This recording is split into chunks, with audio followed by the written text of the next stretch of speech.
What's going on, guys? Welcome back to the channel. In today's lesson, we're going to tidy up our event graph by turning all these messy nodes into functions, making our event graph implementation more readable and scalable. Now, before we get into all the functions, we need to handle one problem that we have left off from our previous lesson. If you remember, we have created a weapon, a cannonball launcher, and we implemented the ammo system in the last video. We have set the ammo variable's default value to 10 so we can have some destruction in our office. However, we are left with the problem of not being able to reload our weapon once we ran out of those 10 cannonballs. As you can see here, I'm spam clicking my spacebar, but nothing is firing. You can see on the top left corner, all is printing out it's out of ammo, please reload. There are two approaches to this problem. One, we can just implement the traditional reload behavior where the player can press a keybind, typically the R key, and the weapon would reload by itself. But I think in this scenario, I'm going to try something different. From testing, I realized that after spending all 10 cannonballs with our weapon, the office often end up in a state where there aren't many things left for us to destroy. So I think it would be a good idea to not only reload our weapon once we are out of ammo, but also reload the scene all at once, so we can have a fresh restart for further destruction in our office. With all that being said, I do encourage all of you to take some time and implement the traditional reload mechanic once you're done with the video, because the best way to learn and remember a newly acquired skill is by using it. So please set aside 5 to 10 minutes of your time after this video and try to implement the traditional reload method. Now, the way we can reload our scene is very simple. We need the open level by name node. Right click on the event graph, type in open level, and we're going to choose the first one, which is going to take an input by name. Very self-explanatory note here, it would have the input level name and open that level by execution. As for us wanting to reload our one and only office level, all we need here is to get the current level name. So right click on the event graph once again and type in get current level name. And as you can see, this node has a return value, a string value that will give us the current level name. And all we need to do is click and drag the return value and plug it into the level name. And the best part is Unreal Engine is going to automatically convert the string into name, so we don't have to do it ourselves. And finally, all we need to do is link up both nodes via execution pins, and just like that, the behavior of reloading the current level is complete. Now the only question remaining is, when do we want to execute this logic? And the answer is pretty obvious, because all we want to do is reload the ammo as well as the level. So all we're going to do is drag out the execution pin from the print string node that types out of ammo and connect it into the get current level name. I'm just gonna move it up so they're leveled, and let's go through the logic real quick. So once we press the spacebar, we're going to check if we have any ammo remaining, and if we don't have any ammo, we're going to print out of ammo, please reload, and we're going to get the current level name, and we're going to open up the current level once again. Now there's one last thing I want to do before we move on. I do want to squeeze in a delay node before we execute the level reload, so that the player will have some time to process the reload instead of just instantly being teleported back to the start of a level. So let me move these two nodes a little bit to the right, drag out the execution pin from the print string node, and I'm going to type in delay.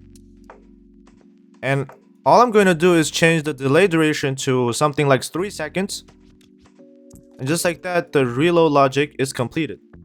I think I'm gonna change the print string to make it a little bit understandable. So when we're out of ammo, we're gonna say out of ammo, reloading in 3 seconds. And that should be very easy to understand, just in case we have some question in the future. Now with that completed, if we zoom out on our event graph, you can see that it's getting a bit overwhelming. All we did was implement a simple weapon system with ammo reloading logic, but the chain of logic has become so long and messy Now, imagine we have spent a couple of months into this project. The amount of cluster nodes we could have in this event graph is going to be so massive that it would cause us real trouble in the future. The readability in the blueprint is just as important as it is in any other traditional programming language, so that's where the function comes into play. Functions are node graphs that execute blocks of blueprint nodes that makes our game do things. A lot of nodes that we have used so far in our project are actually functions that are provided by Unreal Engine natively. Take a look at the get current level name or the open level by name node. Even the spawn actor node as well as the add impulse node, these are all function nodes that are provided by Unreal Engine. And you can see there's a little F symbol in the top left corner indicating that they are function after all. In fact, all these green pure function nodes that I have mentioned in the previous lessons, they are also function nodes. The only difference is that they are pure function, meaning they don't have any execution pin, and all they are doing is providing us a stats or a value into our logic in the actual function. Now I'm going to get into pure function a bit more later in the video. So aside from all these functions that we are provided by Unreal Engine, we can create our own function as well. And that's how we're going to stay organized and make sure our project is readable, scalable, and most importantly, reusable. Besides the organization benefit we get from the functions, the more beneficial property we will get is reusability. One important lesson in programming is to never rewrite a block of code. So once we have created a function on our own, we can call that function as many times as we want in our project. Now let's start turning our cluster nodes into readable functions. First, I'm going to select the get player pawn all the way to add impulse node.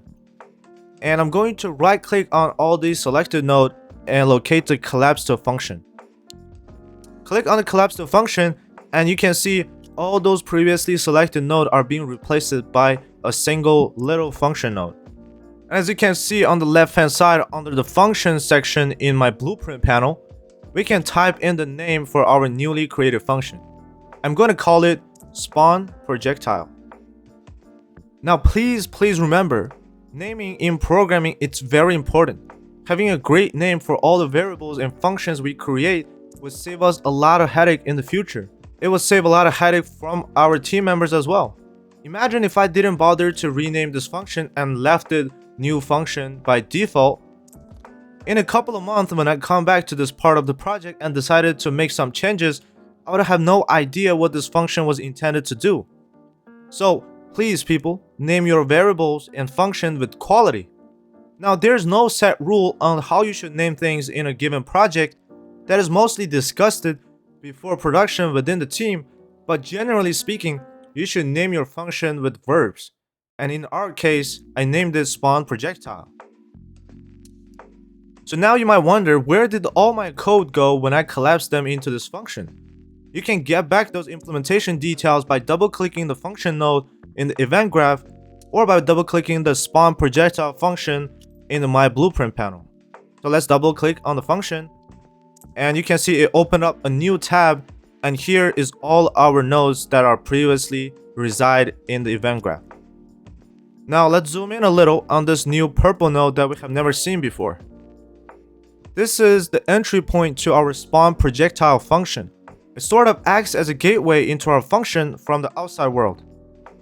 Let's get back to our event graph by selecting it on the top of the screen, and let's evaluate what other chunk of code we could collapse into new functions, which will make our life much easier.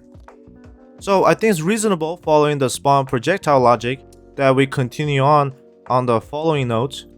And all we are doing here is subtracting 1 from the current ammo count and printing it to string. So I'm going to select all the remaining nodes and collapse them to a function and call it decrease ammo. And I think that's a good name for it. Feel free to name it whatever you like, as long as you can understand it in the future when you come back to the project. Now let me move up a little bit and see the logic that we have in the event begin play.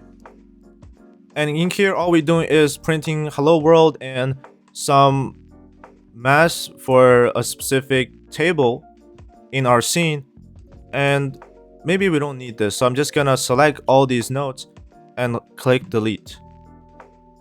And finally, we're going to turn the reload level logic we just implemented into a function as well.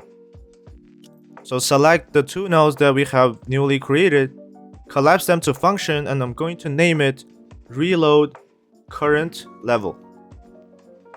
Now the function name can be longer than normal. It doesn't have to be 2 words. It can be 3 in this case. It can be 4 or 5. As long as it makes sense in the context, you can name it whatever you like. So just like that, we have transformed our previously very messy looking event graph into this very readable, clean looking, reusable cluster of functions. And we can zoom in quite a lot and still see the whole logic. And how can I forget? Of course, we need to talk about pure function, and most importantly, how we can collapse a set of nodes into a pure function. And this is going to be a perfect opportunity to showcase that. So currently the logic is we are checking the ammo variable if it's a greater than 0 and returning the boolean value into the branch node. So I'm just going to select these two nodes and collapse them to a function and name it has ammo. Although I did recommend you guys to name your function with verbs earlier in the video, but in this case I think it makes more sense to name it has ammo in terms of something like get ammo count or other different name.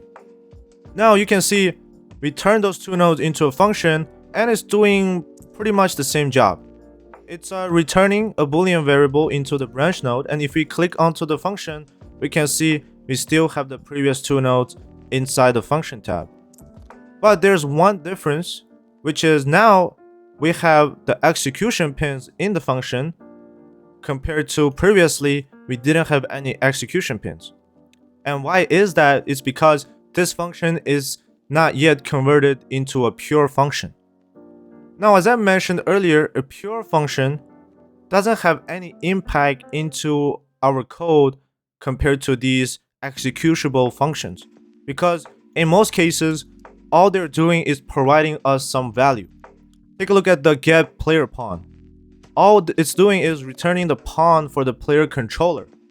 And by using that player controller, we are calling the get actor location and get control rotation pure functions that returns the location and the rotation respectively.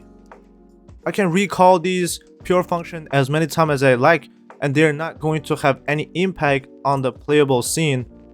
Compared to the spawn actor node, if I recall this spawn actor node one extra time, it's going to do something completely different than previously. Now let's go back to the event graph and click on the has ammo function. On the detail panel on the right hand side, you can see there's a checkbox next to pure. If we click yes on this checkbox, it converts our function into a pure function. And the execution pin disappears, and all we have left is a return value. And if we double click on the has ammo, that's going to return a boolean true or false depending on the comparison. And one more thing you might have observed is that unlike the other function that we have created, there's an entry point that has ammo also have a return node. And this return node has an output calling return value, which is a boolean type. If you have any knowledge in traditional programming language, you will understand this quite easily. Similarly to void function in C++ that has no return value, and boolean function in C++ that returns a boolean type at the end of the execution. This is a very similar situation here. Now, in the future of game development, you're going to run into functions that have either return outputs or inputs, sometimes both. And I just want to show you how you can create or remove input and output depending on your situation. So just make sure you click on the has ammo function, and on the details panel on the right hand side, you can press the plus icon above to add parameters, in this case the input, or you can add return output arguments. Now let's close down these tabs and go back to our event graph and zoom out a little bit.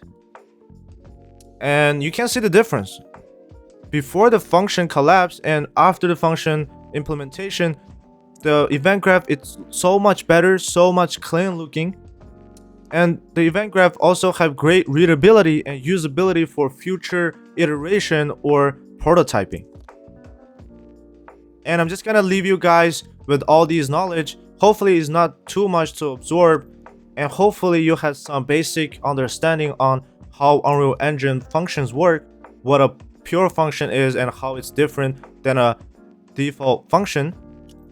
And if you liked the video, please leave a like. If you have any other question, please don't hesitate and leave a comment in the comment section down below. And most importantly, if you have any future requests that you want to see in the series, please leave a comment and let me know what areas you want to learn in Unreal Engine.